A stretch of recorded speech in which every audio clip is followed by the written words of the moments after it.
John Deere rear final drive for a 8020, 8030 8R series tractor. So we sell 2 times the amount of 120 millimeter axles as we do 110 millimeter axle. The axle shafts rarely have any issue as far as breakage, except after someone's rebuilt it and they've torched off the bearing, and then that's where you'll see a bearing or an axle shaft snap.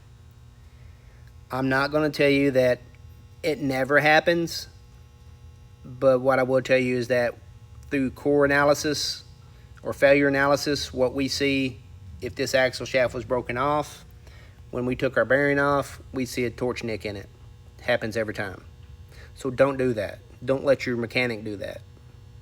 So the failure on the John Deere axles is always the inner bearing. Excuse me. Majority of the time, it's always the inner bearing. And that can be resolved by doing vertical axle tests, which no one does. But you should do it annually or every 1,500 hours per the OEM. At that point, if you have any play at all, the spec is .007, which is 2 sheets of paper. So any movement at all, you need to pull them off and put your bearings in. That is the cheapest repair you're ever going to have on your final drive. And if one's bad, you should go ahead and do the other side because it's just good insurance. They're the same age.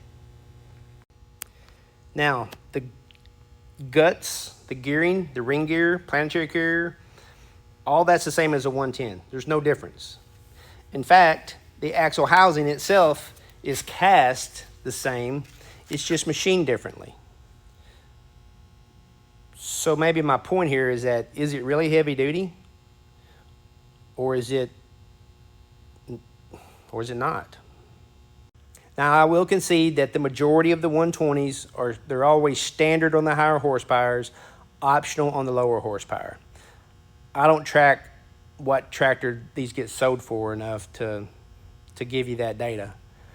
I just know we sell them twice as fast.